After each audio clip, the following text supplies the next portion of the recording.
Before time began, before the stars were born, there was not a singular void, there was something else, a profound duality. This is the story of the biverse. It is a concept that asks us to look deeper than the singular point of creation we often imagine. In this primordial state, there existed not one, but two immense potentials, forever locked in a cosmic embrace. Imagine, if you will, a vast silent ocean of darkness, pure yin, and within it, an equally vast silent ocean of light, pure yang. They were not separate, but intertwined. They were the totality of what was, and what could ever be. Two forces, coexisting in a perfect, timeless tension before anything we know as our universe had even been conceived. This relationship between the two was not one of conflict. It was one of necessity. One could not exist without the other. The darkness gave the light its definition, and the light illuminated the boundless nature of the darkness. This is a story that begins not with a bang, but with a breath. The slow, rhythmic pulse of two cosmic principles holding the potential for everything. In this space, there was no good or evil, no right or wrong. There was only the pure essence of possibility, held within the structure of this fundamental duality. It is from this elegant tension, this cosmic dance of two, that the seeds of our universe would eventually emerge and unfold. The moment of creation, as described in this mystical cosmology, was not an explosion out of nothingness, it was a shattering.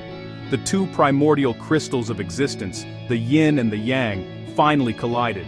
This collision was so immense, so total, that it fractured the original unity into an infinite number of fragments.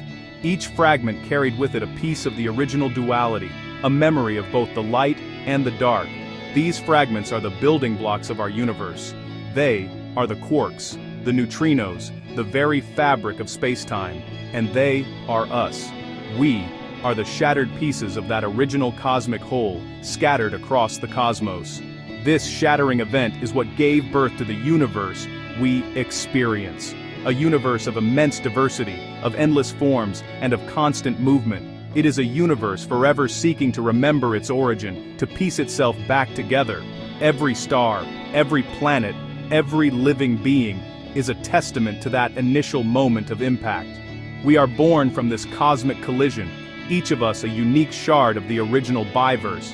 Understanding this beginning helps us understand our own nature. We are not just beings of light. We are beings of light and dark, carrying the echo of that ancient perfect duality within our very cells. When we hear the word God, our minds often leap to a familiar place. We might picture a singular, all-powerful being, a father figure in the sky, judging and directing our lives. Human design, however, invites us to consider a different perspective. Ra Uru Hu, the founder of this system, offered a new name for this ultimate creative force. He called it the Grand Organizing Directory. This is not a being to be worshipped. It is a process to be understood. It is the underlying intelligence of the universe, the sum total of all the laws and principles that govern existence. It is the how of creation, not the who. Think of it like a vast cosmic computer program. The Grand Organizing Directory, or GOD, is the operating system of the universe. It contains all the patterns, all the cycles, and all the possibilities. It is the force that ensures planets stay in their orbits. It dictates the way a seed grows into a tree. It is the intricate web of cause and effect that weaves through every aspect of reality. This is not a personal God with emotions or intentions for your individual life. It is an impersonal, all-encompassing intelligence. It is the totality of the program that is constantly running, shaping the form of everything in existence. This reframing is profoundly liberating. It moves us away from a relationship based on fear, prayer, or obedience. Instead, it encourages a relationship based on awareness and understanding. If the universe operates according to a vast, intricate program, then our purpose is not to please its author. Our purpose is to learn how the program works. By understanding the mechanics of this grand organizing directory, we can learn to navigate our lives with more grace and less resistance. We can begin to see the larger patterns at play, moving beyond the simple and often painful question of, why is this happening to me? This concept of GOD as a directory also implies that it is not a monolithic force. A directory contains many files and folders, each with its own function and purpose. The Grand Organizing Directory is the same. It is composed of many different aspects, many different forces that all contribute to the whole. These are the archetypal energies that program our reality. They are not to be feared or worshipped, but to be recognized. They are the subroutines within the grand cosmic program, and learning to identify them is the first step toward reclaiming our own inner authority. Within the vast framework of the Grand Organizing Directory, there are specific, focused streams of intelligence. Ra called these the 16 Godheads.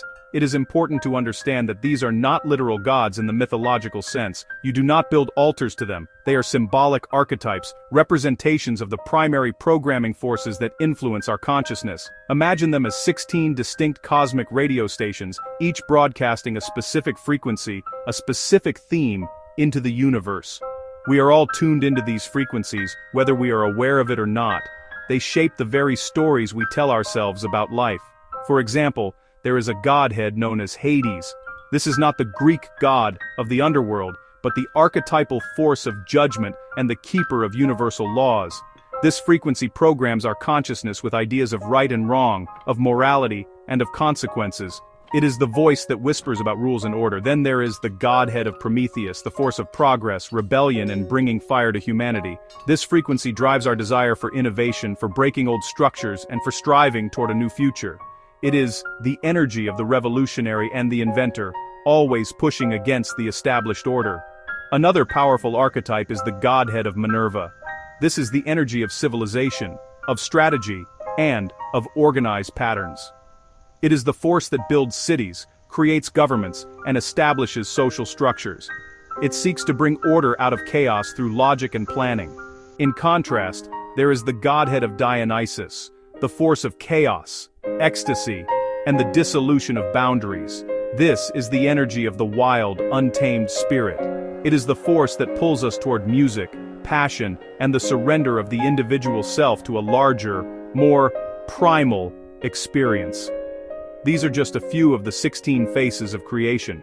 Each of these 16 godheads represents a fundamental aspect of the human experience. They are the mythic forces that play out on the stage of our world. They are the source of our deepest beliefs, our cultural narratives, and our collective dramas. From the nurturing energy of Demeter, which governs our cycles of life and sustenance, to the intellectual clarity of Thoth, which programs our search for knowledge and communication. Understanding these 16 forces is like being given a key. It allows us to see the archetypal energies that are constantly influencing our thoughts, our feelings, and our societies. These 16 godheads are not distant, abstract concepts. They are active, programming forces in our daily lives. They are the source code for what we call the homogenized world, the collective consciousness that most of us are born into. This programming operates through our minds. The mind, in its nature, is incredibly open and vulnerable to influence. It is designed to take in information, to learn, and to create patterns of belief. The frequencies of the Godheads provide the raw material for these beliefs. They are the source of the great dualities that define human conflict: right versus wrong, good versus evil, us versus them. Consider how these forces shape entire cultures and civilizations. A society heavily influenced by the archetype of Hades will be preoccupied with law, order, and morality. Its stories will be about justice and punishment. A society tuned into Prometheus will value rebellion, innovation, and technological advancement above all else. It will champion the individual who breaks the rules for the sake of progress. These are not conscious choices made by people. They are the result of a deep, collective attunement to a particular cosmic frequency. This is the program running in the background of human history, creating the drama of our lives. This programming is what Ra Uru Hu called the drama of the gods. We are born into a world that is already steeped in these archetypal conflicts. We are taught from a young age what to believe, what to value, and who to be. These lessons come from our parents, our schools, our religions, and our media. But where did they get these ideas? They got them from the culture around them, which was tuned into these very same frequencies. It is a self-perpetuating cycle.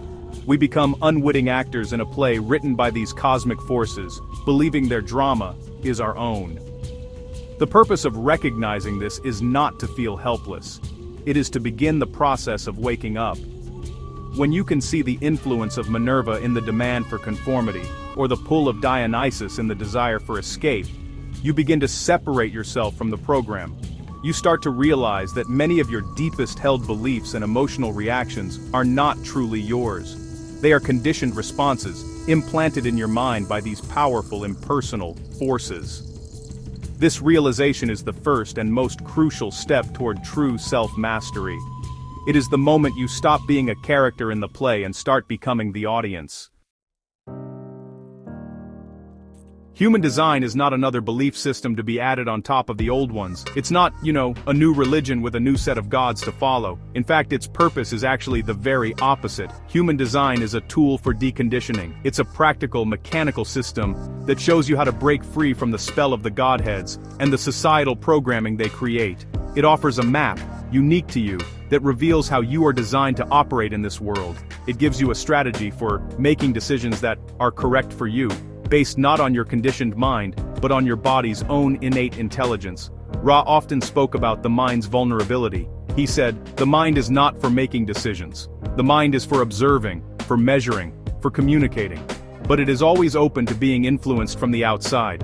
This is a radical statement. We're taught to use our heads, to think things through logically. But human design reveals that for most of us, the mind is actually the most conditioned part of our being. It's the receiver for all those cosmic frequencies, for all the shoulds and should-nots of the world. Making decisions from this place means we're simply perpetuating the program.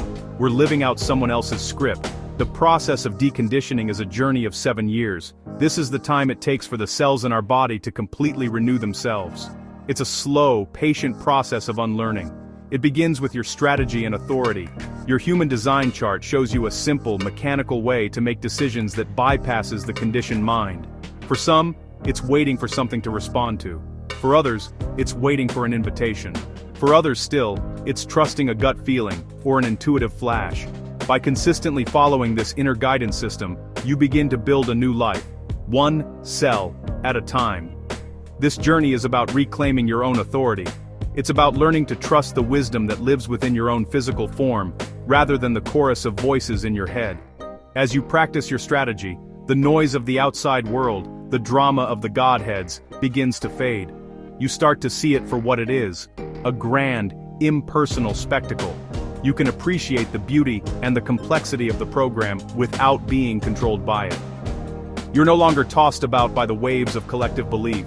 You're learning to navigate your own ship, guided by your own internal compass. One of the most profound and subtle ways the program maintains its control is through what Ra called the language virus. Language is, honestly, the primary tool of the mind. It's how we categorize, label, and try to make sense of the world. But in doing so, it also traps us.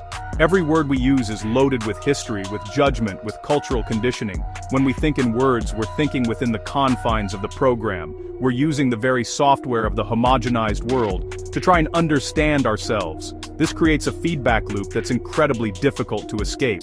This language virus is what keeps most of humanity living in what human design calls the not-self. The not-self is the personality you've constructed to survive in the world. It's the person you think you should be. It's a collection of strategies, beliefs, and defense mechanisms that your mind has adopted in response to outside pressure. It's deeply concerned with what others think. It constantly compares, worries, and seeks approval. The not-self is the mind's attempt to navigate the drama of the Godheads, but in doing so, it takes you further and further away from your true, authentic nature. The tragedy is that most people live and die as their not-self. They're so deeply infected with the language virus, so identified with the thoughts in their head, that they never experience the peace of being themselves. Their lives are driven by the anxieties and desires of their conditioned mind. They chase goals that are not their own. They follow rules that do not serve them. They suffer from a constant sense of unease, of something being missing, without ever realizing that what is missing is their own true self. They are asleep, dreaming the dream of the collective consciousness. Breaking free from this requires a radical shift in awareness. It means recognizing that you're not your thoughts. You're the awareness behind your thoughts. Human design gives us the tools to facilitate this shift. By following your strategy and authority, you begin to make decisions from a place deeper than the mind. You start to experience your body's intelligence. This process slowly starves the language virus. It quiets the noise of the not-self mind, and in the silence, you can begin to hear the quiet, steady voice of your own inner truth. It's a journey from the head to the body, from the word to the lived experience. In this vast sea of conditioning, there is a small but significant group of people who have the potential to awaken. Ra Uru Hu suggested that approximately 4% of the population has a unique cognitive architecture. They're born with a capacity for a rare form of awareness that allows them to see through the program. These are not necessarily people with special powers or gifts in the traditional sense. Their gift is a profound and unshakable independence of spirit. They are constitutionally incapable of being fully homogenized. Their minds are simply wired differently, making them resistant to the language virus. These individuals are not social elites. They're not defined by wealth, status, or education. In fact, they're often outsiders. They're the ones who, from a very young age, question everything. They see the absurdity in the rules everyone else follows. They feel like aliens on their own planet, never quite fitting in, never quite believing the stories they're told.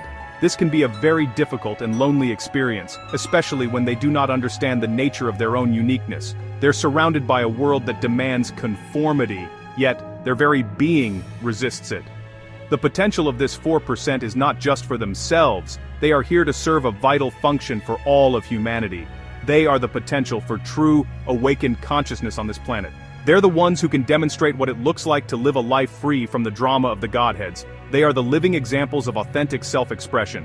When one of these individuals awakens to their true nature, they become a beacon. Their very presence offers a different possibility, a different way of being, to everyone they encounter. They are the proof that liberation from the program is possible. It's crucial to understand that this is not about creating a new hierarchy of the awakened versus the asleep. It's simply a recognition of a specific cognitive potential. The awakening of this 4% is not a guarantee. It's a possibility. They, too, are born into the same conditioned world and face the same pressures. But they have a specific key, a unique wiring that gives them a fighting chance to break free. Their journey is to recognize their own difference not as a flaw, but as their greatest strength, and to embrace the solitary path of living their own unique truth. The existence of this 4% highlights a beautiful and essential principle of the universe, the importance of diversity. The homogenized world, driven by the programming of the Godheads, seeks to make everyone the same. It pushes for conformity, for agreement, for a singular way of thinking and being. It fears what is different, but life itself thrives on diversity. A healthy ecosystem is one with a vast array of different plants and animals, each playing its unique role. Humanity is no different. We need our outliers, our rebels, our strange and unique spirits. They are essential for our collective health and evolution. These individuals with rare spiritual awareness are precious. They are the guardians of what it means to be a unique human being. In a world that is becoming increasingly uniform, they hold the frequency of individuality. They remind us that there is not one right way to live. Their lives are a testament to the fact that our differences are not problems to be solved, but treasures to be celebrated. They protect humanity from the danger of becoming a monoculture, a single homogeneous entity that has lost its vitality and its ability to adapt. Their independence is a gift to us all. Their path is not about leading others in the traditional sense. It's not about gathering followers or starting movements. True awakened consciousness does not seek to impose its truth on anyone else. Instead, they lead by example. They demonstrate the power and beauty of living according to one's own inner authority. Their presence in the world is a quiet revolution. It subtly disrupts the program. It plants a seed of possibility in the minds of those around them. It says, you do not have to live this way. There is another option. You can be yourself. This is why it's so important to recognize and honor these individuals, and to cultivate this potential within ourselves. Whether you are part of that 4% or not, the lesson is the same. Your uniqueness is your gift to the world.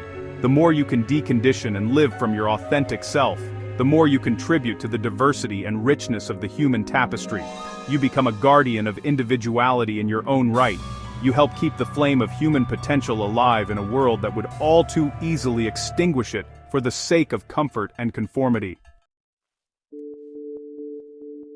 The story of the Biverse, the Godheads, and the 4% is not meant to be a new mythology to believe in. It's a map. It's a story that helps us see the landscape of our own consciousness more clearly. It points us toward a profound and hopeful truth. You have within you everything you need to navigate this life with awareness and grace. You do not need an external savior or a guru to tell you what to do. You have your own inner compass, your own strategy and authority. The entire purpose of human design is to show you how to read it. This journey of self-liberation is available to everyone. It does not matter what your background is, what you believe, or what mistakes you think you have made. The path back to yourself is always there, waiting for you. It begins with a simple experiment. It begins with the decision to try, just for today, to make a choice not from the noisy chatter of your mind, but from the quiet wisdom of your body. It's a gentle process. A slow, turning away from the external drama and a turning toward the peace that resides within. As you begin to trust your own inner authority, the world starts to look different. The drama of the Godheads, the endless conflicts and pressures of the collective, lose their power over you. You can see them for what they are, a cosmic play. You can watch it with compassion and even a sense of wonder, but you no longer have to be on the stage. You are free to live your own life, to follow your own unique trajectory. This is the great promise of this knowledge. It is the promise of quiet, personal freedom in a noisy world. So, the invitation is simple. Begin the experiment. Discover your own human design. Learn about your unique inner guidance system. And then, step by step, breath by breath, choice by choice, begin the journey home. Home to the person you were always meant to be, before the world told you who you should be. The path may be long, but it is a path of ever-increasing peace, self-acceptance, and authenticity. It is the most important journey you will ever take. The journey back to you.